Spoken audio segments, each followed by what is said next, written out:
Hi, and welcome to Michigan Matters. The new year's just started, and already election 2026 is burning bright with lots of twists and turns. Republican businessman Perry Johnson just jumped into the governor's race, while Lieutenant Governor Garland Gilchrist took himself out of the running and is now running for Michigan Secretary of State. We have the roundtable here to talk about it and more. Plus, is a new entertainment tax and sales tax ahead for Detroit? We have an expert involved in the research here to talk about it and other things. It's a show about our region and state. Let's get started. From CBS Detroit, this is Michigan Matters with Carol Kane. Michigan Matters is brought to you in part by Cure Auto Insurance. And we're kicking things off with Eric Lupher, who's the president of Citizens Research Council of Michigan. It's great to have you back with us. How you been? I've been great. Yeah, it's an exciting new year. Oh my, with all the political machinations going on out there, which we're going to be talking about here, and you doing research, you're right in the middle of it. So people understand at home what's, I'm going to call it CRC, because it's easier to say. Right. I know it's a nonprofit, and it's a nonpartisan public affairs research organization, but when did it start and what's its mission? So we are now 110 years old. We were started in 1916. And the idea was that people needed good information to make public policy decisions. So first of all, our audience is elected officials, right? Legislators, city council, county commissioners, school boards. But ultimately, it's the people that choose those representatives. So we write everything so every person can understand. But you're not left, you're not right, you're right down the middle. We aim to be right down the middle, very independent and nonpartisan with everything we do. And I think that's how you survive for 110 years. That's a long time. Congratulations on a big anniversary there. Not many organizations or companies can say that. That's right. So you're looking at the city of Detroit. There's a couple different things you were asked to look at by city council. The first one is a entertainment tax for the city of Detroit. And you gave a report in 2025. What was the headline of that? The headline of that is that it would raise about $50 million. It would depend on what rate you set it on and how good the sports teams do, how many concerts come, things like that. But in a budget of $1.6 billion, that's not much money. Yeah. But it would tie the services you're providing to visitors coming into those things to the burden of doing that. So, 10% more on the price of a ticket. Obviously, Lions tickets are very expensive, and Taylor Swift, good luck trying to find a ticket for that. Of course, when they're buying Taylor Swift, I don't think they care what the price is. They're going to buy it anyway. Well, that's the thing, too, with Lions. And, all of our teams, fortunately, are doing pretty good right now. So, it's a little bit more, but in the big picture, it's benefiting you as the visitor coming into the city. And you also were asked by City Council, again, they asked you last year, you've been doing the research, you're getting set to present your findings to City Council for a 1% sales tax for the city of Detroit. So what would it do? We figure that's going to raise about $70 million. Again, not a whole lot. The city income tax, the property taxes, the casino gaming taxes raise a whole lot more money. But the city council's looking at the good things that are happening, visitors coming into the city, hotel rooms and purchases being made. How can they benefit from that? Most other cities in America have a local sales tax. Go to like New York that, or Chicago. So they're trying to catch up. The problem is the city's come down so far that right now when you think about a sales tax, you can't buy a refrigerator really in the city or a stove or things like that. So the big ticket items that would generate sales tax revenue for the city just the opportunities aren't really there. What would be the negative to that? I mean, anytime you have a sales tax, there's an increase, and then there's an upside, and then there's a downside. What's the potential downside to it, having an additional tax, whether entertainment or sales? The downside is it would fall heavily on city residents. Detroit residents are some of the poorest in the nation, right? The income of the city as a whole. So they're heavily burdened with property taxes and income taxes. And to put one more thing on as they go out and try to buy shirts for their kids to go to school or school supplies, things like that, one more burden on them that would fall. So yes, it would hit visitors, but it would also hit those residents, and that's a big negative. Mike Duggan, when he left as mayor last year, left the city in pretty good shape, $548 million reserve and $105 million budget surplus. How confident are you about the city's financial prospects right now? We've got a new mayor and Mayor Sheffield. How optimistic are you about Detroit's financial prospects? I feel good about it. The city's trending in the right direction. There's new development coming in, new workers coming in. Population is finally bottomed out, and marginal growth, but growth, a plus sign is a good thing as you're thinking about that. So it's about managing it now. The city got in trouble before because they lost sight of balance and knowing how much revenue you had coming in, knowing who you owed money to and having the resources to do that. As long as they maintain strong people that understand dollars and cents, they're on a good track to do it. The problem is they have to start growing the population again, and they have to grow the income of the population to be able to afford the services. Well, Mary Sheffield was by Duggan's side as city council president through all of these things, so she's certainly, continuing, if you will, the momentum that there is. We'll have to see how this all plays out. But we need to take a quick break. We're going to talk about the state, Governor Whitmer, and a few other things, so keep it right here.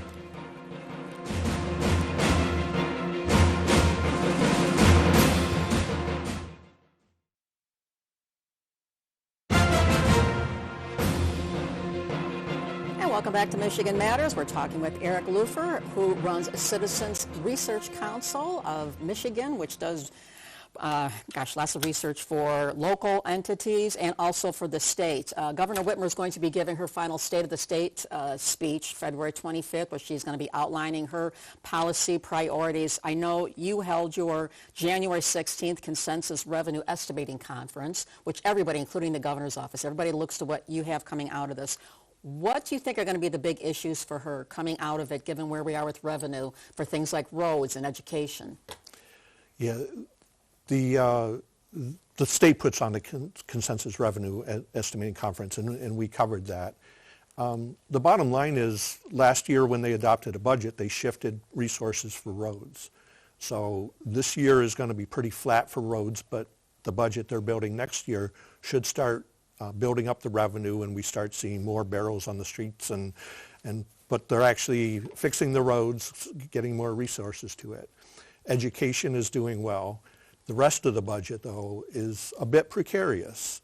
Part of what came out of Washington, D.C. with that joint resolution, the One Big Beautiful Bill, shifts more burden to the states to do Medicaid match, the food stamp SNAP program, things like that. So resources that had been dedicated to other things, the state's going to have to decide, are they going to increase the match to keep those programs whole, or cut back on that and take resources away from our low-income people that rely on those programs. As someone who has been involved in this whole, realm, if you will, for many, many years, and you have a good sense of what's going on out there, how likely is the state to keep up with that? I mean, again, it comes down to, obviously, all things being equal, if the budget was endless, all these things would be funded and whatever. But at some point, you say something's got to give. Something's got to give, and, the relations between the Republican House and Democratic Senate and the Democratic administration, the governor's office, are so precarious right now. They really want to get a budget done on time this year, not even pushing it to the deadline, but let's get it done the end of June or early July. But they've got to get in the room and talk to each other, and there's going to be give and take. That's what the budget process is all about.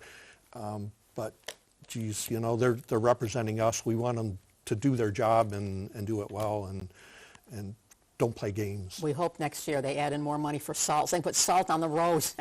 They've run out of salt already, and we're not even halfway through winter. That's a whole other issue. Let's talk about something which I know is near and dear to you, and that's voters are going to have a decision, and that's whether to convene a constitutional convention, or con-con, if you will. Con-con. A con-con, we'll call it, to rewrite the state's constitution, which by law has to appear, every 16 years? Every 16 years. They put it in the Constitution that it would appear in 1978 on the ballot, and every 16 years after that, the voters have decided they don't like that idea every time.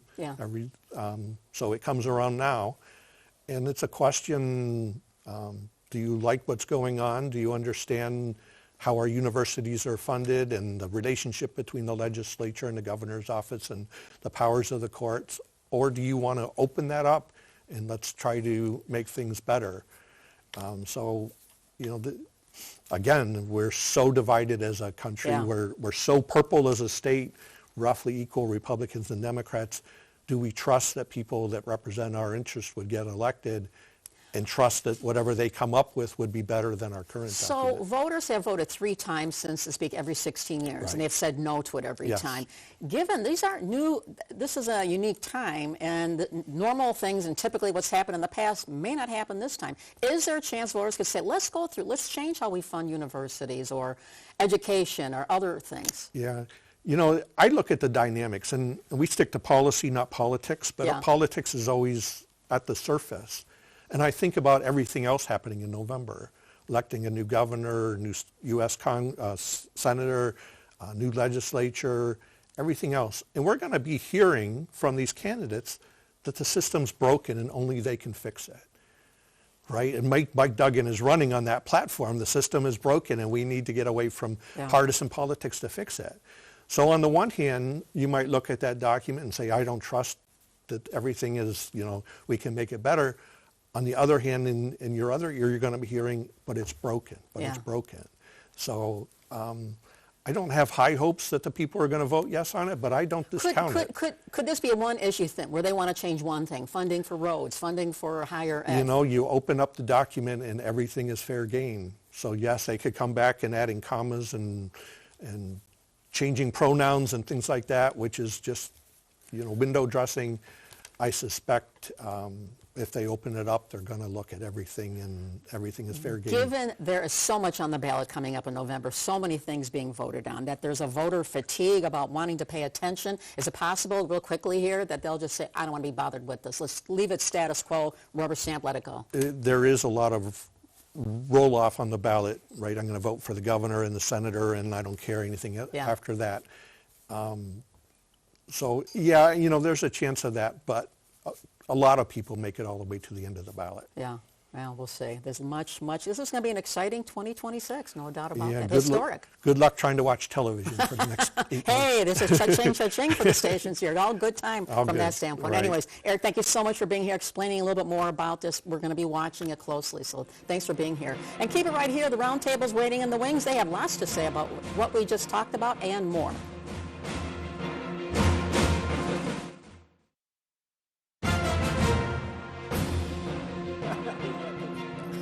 And we're back, joined by the roundtable as we say hello to Tom Kelly, Executive Director and CEO of Automation Alley. In the middle, where she likes to be, is Susie Avery, former chair of the Michigan Republican Party and political strategist, and our friend Chris Holman, founder, CEO of Michigan Business Network. Good morning. Great to see you guys. Good to see you. Always good to be here. Yeah, and I know we just heard from Eric Lupher, and I know, Susie, you've worked with him on and with some research started things and various roles you've played through the years here. They're very serious and. Well, we have in Lansing with the government, everybody knows they have a fiscal agency for both the Senate and the House, the Michigan Senate and the Michigan House. But Citizens Research actually does policy. Yeah. I mean, they will take some of the fiscal implications, but they look more at the wider picture. Right. And I want to tell you, the things that they have come up with over the years have been invaluable to people in government. I mean, I don't care. Even especially now with term limits, we have a lot of people who are just coming in and I'll tell you, this research has just been, and they have excellent people that are there too. And we've used their good data to advance that's right. our agenda for manufacturing around the state. Yeah. Well, let's speak about politicians, be they good, bad, indifferent, or trying to be a politician, not necessarily. Let's jump in some of the 2026. This week, Republican businessman Perry Johnson announced he is again running for governor, and in fact is planning to self-fund himself, spending $9 million was the reported number I saw over the next 60 days to raise awareness. Susie, he comes from your side of the aisle here, the impact of his jumping in the race. Wait.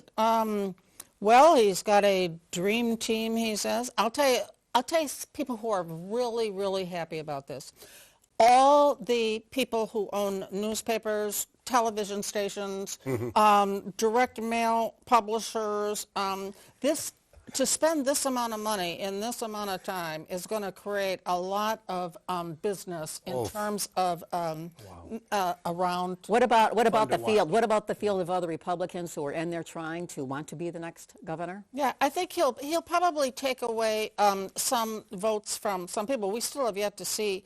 He didn't do too well the last time out because a lot of them didn't make the ballot because of the signature mess. But I think we'll just kind of have to wait and see how many he can pull away. I don't think he hurts John James as much as maybe some of the other candidates. Anyone else? Yeah. Well, you know, I don't know much about Perry, but John James has been a great advocate for manufacturing. I mean, he comes from that space. When I see him in D.C., he's a big supporter of our agenda to get more smalls.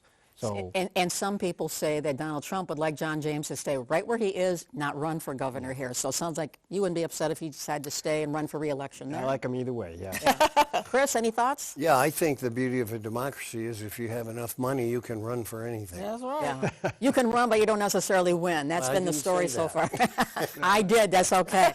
Let's talk about Lieutenant Governor Garland Gilchrist, who also was going to run for governor, switched gears recently, now running for Michigan Secretary of State. Better fit for him? Well, I personally thought the better fit for him was mayor of Detroit. I thought he would have a better opportunity down there. I think he's a good man. I like him. I've worked with him on many things before. I don't know about qualifications for Secretary of State. Yeah. But he cleared the field. He started clearing the field already. I mean, some of the people who were running just got out because they just said, okay, now he's in, now we're going to be out. And don't underestimate, you know, he comes from Microsoft. He's got a computer science background. He really knows the world is going AI, the world is going tech. We need somebody in Secretary of State that has that kind of And he was a small business guy. And a small business. And he graduated from U of M. Huh. Should we say go blue? I'll say go blue. I'm a U of M grad. I know, but you guys have got kids at state. Of course, because they're all great schools. They are, we are blessed with some really wonderful really colleges here. Chris, let me talk about, you have your new business report, your survey that you do of businesses around the state. With so much going on, what's the quick headline on what you found? Well, there's a few takeaways on the thing. One is it's the absolute worst feedback we've gotten from the business community ever in our 20 plus years.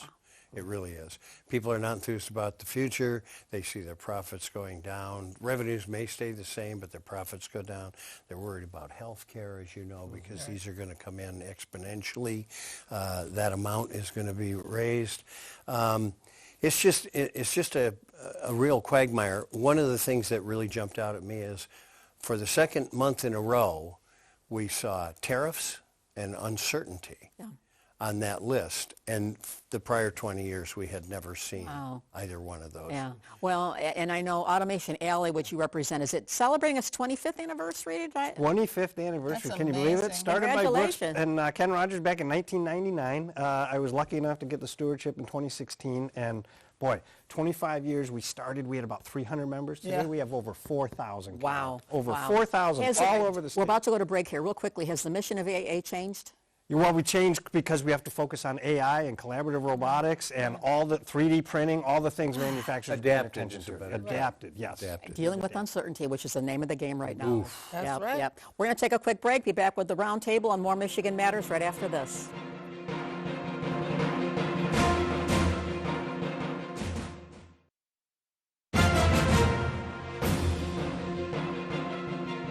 And we're back and talking with Tom Kelly, Susie Avery, and Chris Holman about politics and other things. And Tom, before we went to break a little bit, we were talking about the governor's race and having Mike Duggan running as an independent, which is very interesting, and the impact on the Republican candidates and the Democrat.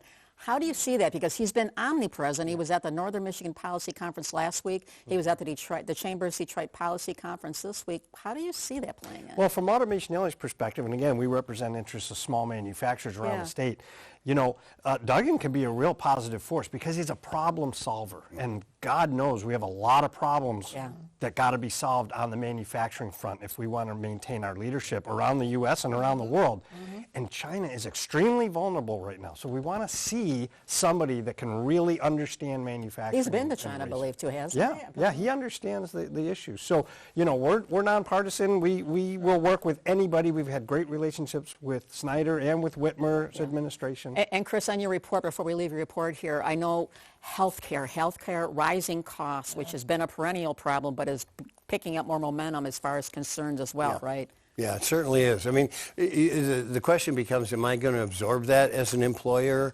Am I going to split it with my people? And can I still keep my people by doing that?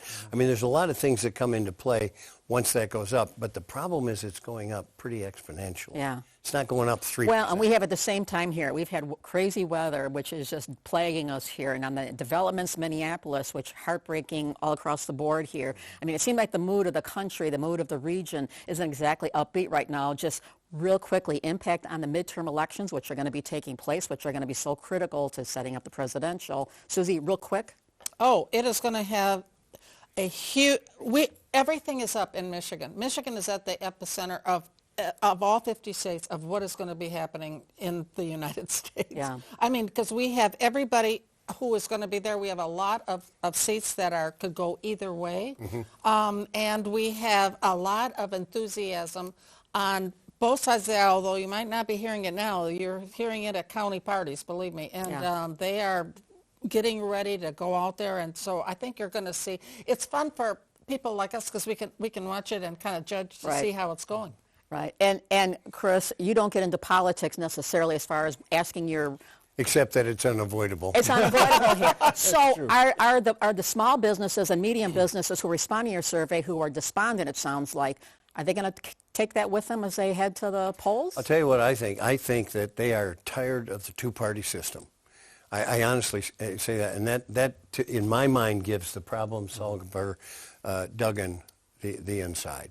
And so they will take that there. But you got to remember, business owners are also people. Yeah. And when you look at how small business votes, it's only 60-40 Republican to Democrat. Yeah. So it's going to be interesting with It's gonna be independent, real as far as that governor with Mike Duggan running as an independent. This is going to change things here. He's stealing from both sides, by the way. Yeah, it's going to be interesting to see how this plays out one way or the other here. Speaking of things, I wanted to take a moment and give our sympathies and sorrows and prayers sending to the governor and her family and many friends of Dick Whitmer, who was a former CEO of Blue Cross Blue Shield, was her father, played many other roles here in helping the state. Susie, I know you actually were on the board of Blue Cross while he was there. I was, and he was a great leader. I got to tell you, he inherited a mess. I mean, for somebody like me that is old enough to remember, there was a huge mess going on with a guy by the name of McCabe back in the day.